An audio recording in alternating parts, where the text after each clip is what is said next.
Hello दोस्तों, नमस्कार। मैं आर के मीणा आपके अपने यूट्यूब चैनल आर के एम टेक इन्फो पर आप सभी साथियों का तहे दिल से हार्दिक स्वागत करता हूं। साथियों, सूचना सहायक भर्ती परीक्षा का रिजल्ट कब आएगा?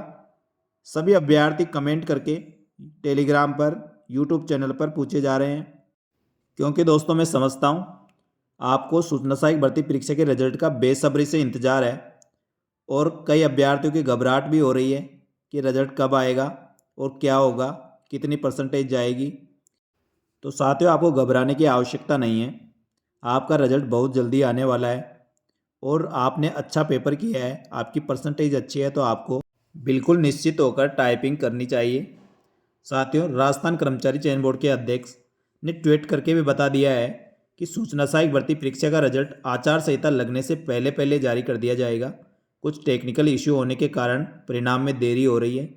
साथियों, रिजल्ट चाहे 2-4 दिन बाद आ जाए वो चलेगा, लेकिन किसी कारणवश मैटर कोर्ट में नहीं जाना चाहिए, क्योंकि दोस्तों इससे अभ्यर्थियों में बहुत ही परेशानी होती है। इसलिए राजस्थान कर्मचारी चयन बोर्ड सूचना सहायक भर्ती परीक्षा का रिजल्ट सारी टेक्निकल इश्यू को सोल्व करते हुए बहुत जल्दी जारी करेगा। दोस्तों, आचार संहिता लगभग 15 मार्च तक लगने की पूरी पूरी संभावना है, क्योंकि दोस्तों राज्य सरकार ने इसकी तैयारी शुरू कर दी है। और आप देख सकते हो मेरी शिवम की टर्निंग 7/3/2024 को होने वाली है। इसी प्रकार सभी राज्य कर्मचारियों और अधिकारियों की जिनकी चुनाव ड्यूटी लगने वाली है उनको प्रारंभिक प्रशिक्षण देना शुरू कर दिया है। अतः दोस्तों 10 से 15 मार्च के बीच आचार संहिता लगने की पूरी पूरी संभावना है। उसके बाद दोस्तों 7 से 8 चरणों में चुनाव होंगे, इसलिए उससे पूर्व आपको मैं बताना चाहूँगा 5 मार्च या अधिकतम 7 मार्च तक सूचना सहायक भर्ती परीक्षा का रिजल्ट जारी कर दिया जाएगा, क्योंकि दोस्तों राजस्थान कर्मचारी चयन बोर्ड पर सूचना सहायक भर्ती परीक्षा के अभ्यर्थी व बेरोजगार संघ के कर्मचारी सभी ने दबाव बना रखा है कि जल्दी से जल्दी सूचना सहायक भर्ती परीक्षा का रिजल्ट जारी करे। इस प्रकार दोस्तों आपका इंतज़ार बहुत जल्दी ख़त्म होने वाला है। इसलिए साथियों, आप टाइपिंग टेस्ट नियमित रूप से करते रहें और जो अभ्यर्थी अभी भी टाइपिंग शुरू नहीं करें वह टाइपिंग शुरू कर दे। और यदि किसी अभ्यर्थी को टाइपिंग बिल्कुल भी नहीं आती है तो दोस्तों उसके लिए मैंने वीडियो बनाए हैं, वो वीडियो भी देख सकते हैं। और आप अपनी स्पीड बढ़ाने के लिए आप पहले MS वर्ड या नोटपैड पे टाइप करें, सीधे ही जाकर आप टाइप मास्टर पर टाइपिंग ना करें। साथियों, आप सूचना सहायक भर्ती परीक्षा की टाइपिंग कर रहे हैं और आपकी स्पीड नहीं आ रही है और दोस्तों आपको अभी टाइपिंग करने ही लगे हैं, तो आप सबसे पहले दोस्तों अपने कीबोर्ड में इंग्लिश के अक्षरों के नीचे हिंदी के कौन से अक्षर आता है उनका ज्ञान करना है। आप एक एक अक्षर टाइप करके भी पता लगा सकते हैं। इसके लिए दोस्तों आपको प्रैक्टिस पहले सबसे पहले वर्ड में करनी चाहिए, न कि आप सीधे ही कोई सॉफ्टवेयर पर जाके वहाँ टाइपिंग करें। वर्ड या नोटपैड में आप टाइपिंग करेंगे तो आपकी स्पीड अच्छी रहेगी और एक्यूरेसी भी आपकी अच्छी बढ़ती जाएगी।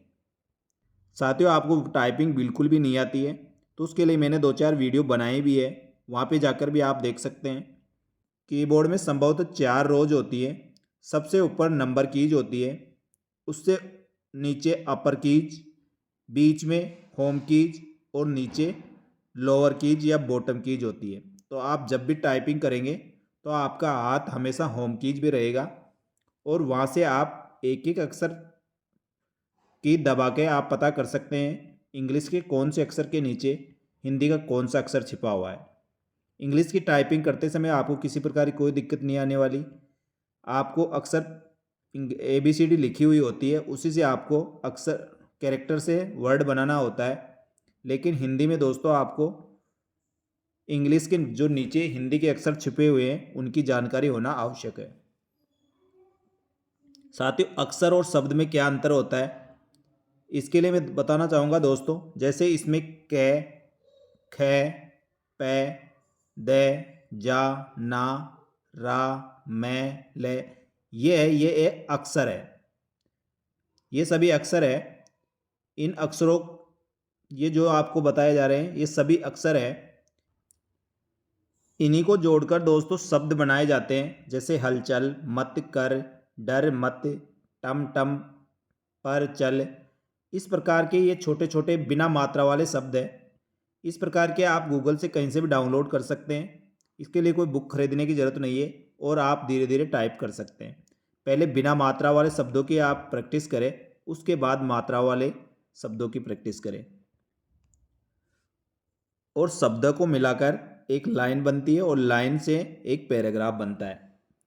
तो आप ऐसे छोटे छोटे शब्दों को टाइप करते करते आप अच्छी स्पीड ला सकते हैं। और इसी अनुसार दोस्तों आप इंग्लिश के शब्द भी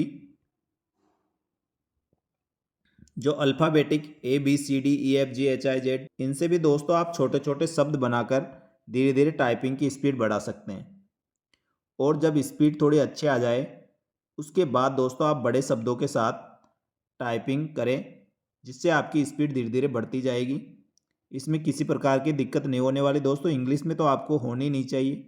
आपकी 20 की स्पीड सूचना सहायक में मांगी है, जो हिंदी में, इंग्लिश में तो आप आराम से निकाल सकते हैं। थोड़ी हिंदी की प्रैक्टिस करनी होगी। यदि आप 20-25 दिन रेगुलर हिंदी की टाइपिंग करेंगे तो आपकी हिंदी की टाइपिंग आ जाएगी। साथियों, 2018 के सूचना सहायक भर्ती परीक्षा के एग्जाम में टाइपिंग इस प्रकार के वर्ड शब्द आए थे, जो आप इसमें देख सकते हैं। बहुत ही सिंपल शब्द आते हैं, ज़्यादा कठिन शब्द नहीं आते, जो आप आराम से टाइप कर पाएंगे। साथियों, कुछ अभ्यर्थी पूछ रहे थे कि यदि आचार संहिता लग जाएगी तो टाइपिंग होगी या नहीं। तो दोस्तों ये सब बोर्ड पे निर्भर करता है। बोर्ड यदि टाइप करवाना चाहता है तो करवा सकता है। आचार संहिता में केवल नई भर्ती नहीं निकाली जा सकती और किसी भर्ती में चयनित अभ्यर्थियों को ज्वाइनिंग नहीं दी जा सकती। उसके अलावा सभी काम किए जा सकते हैं। जो भर्तियाँ चल रही है उसको यथावत रखते हुए उसकी एग्ज़ाम भी करवाई जा सकती है। लेकिन दोस्तों यह सब सरकार पर निर्भर करता है किसका एग्ज़ाम करवाना है या नहीं करवाना। साथियों, आपने पिछले विधानसभा चुनाव में भी देखा था, कई भर्ती परीक्षाएं होनी थी, लेकिन राजस्थान सरकार ने सभी भर्ती परीक्षाओं को पोस्टपोन करते हुए आगे किसका दिया था। और जिन भर्ती परीक्षाओं के नोटिफिकेशन जारी किए थे, उनके फॉर्म लेने थे, उनको भी आगे किसका कर अब जाकर उनके आवेदन लिए हैं। तो दोस्तों ये सब सरकार पर निर्भर है। लोकसभा चुनाव मार्च के अंत में शुरू होंगे और 15 से 20 अप्रैल तक चुनाव खत्म हो जाएंगे। उसके बाद दोस्तों जो भी भर्ती परीक्षाएं हैं उनकी प्रक्रिया वापस प्रारंभ कर दी जाएगी। तो आपके पास काफ़ी समय मिलने वाला है। यदि लोकसभा चुनाव के बाद टाइपिंग करवाते हैं तो आपके लगभग 2 महीने मिलेंगे। 2 महीने में आप आराम से 0 लेवल से भी सीखकर आप टाइपिंग पास कर सकते हैं। लेकिन दोस्तों मेरा कहना यही है, आप टाइपिंग नियमित रूप से रखें और टाइपिंग की वजह से कोई भी अभ्यर्थी असफल नहीं होना चाहिए। साथियों, कई अभ्यर्थियों द्वारा टेलीग्राम ग्रुप व यूट्यूब चैनल पर कमेंट करके कई सवाल पूछे जाते हैं, कई पर्सनल भी मैसेज करते हैं। उन सबका जवाब मैं संभवतः देने का प्रयास करता हूं। इसी के साथ दोस्तों कई अभ्यर्थी अपनी पर्सनल समस्या भी बताते हैं और जो मेरे विभाग यानी सूचना प्रौद्योगिकी विभाग से संबंधित है उनका भी मैं सॉल्यूशन करवाने का पूरा प्रयास करता हूँ। कई अभ्यर्थी आप में से हैं जिनकी समस्याओं का समाधान हुआ है। धन्यवाद दोस्तों। सूचना सहायक व अन्य भर्ती परीक्षाओं के संबंध में नवीनतम व ताज़ा अपडेट के लिए हमारे यूट्यूब चैनल व Telegram group RKM take info को ज्वाइन कर ले और दोस्तों बेल आइकन प्रेस करके रखें, जिससे नए वीडियो की नोटिफिकेशन आपको तुरंत प्रभाव से मिल सके। धन्यवाद। जय हिंद, जय भारत।